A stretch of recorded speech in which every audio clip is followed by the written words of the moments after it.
Chapter 1. Financial Considerations. What's it really going to cost? Let's face it, money is always complicated. For college-bound families, it can be the most complex part of the whole equation. About 2/3 of students end up taking out loans to complete college, and the average national debt load per graduate hovers in the tens of thousands. It takes decades to pay the money back, unless students get very well-paying jobs immediately after college and prioritize getting out of debt. Loans made to parents and students will carry different interest rates and require that repayment start at different times. Lenders may or may not require you to start repayment while your child is still in college. Some will offer a 6-month grace period after graduation, but interest will begin accruing as soon as you watch them walk across the stage. Most loan programs have a deferment option if you find yourself unable to pay at any given time, but the interest will likely continue to accrue during that period. Parent loans usually require that monthly payments be made toward the principal and interest while the student is still in school. Why am I going on and on about this?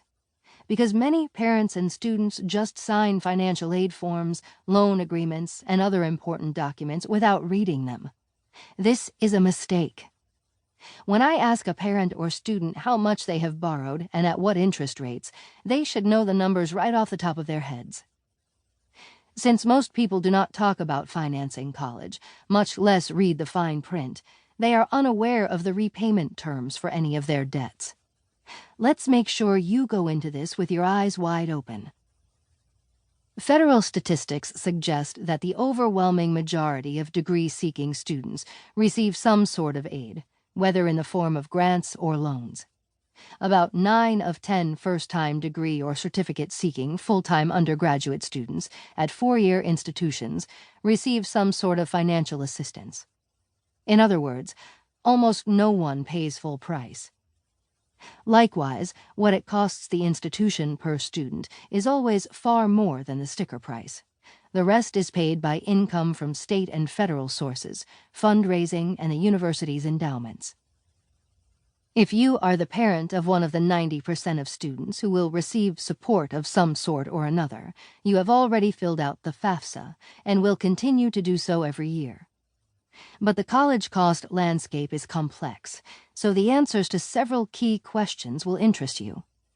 This is not intended to be a comprehensive guide to aid.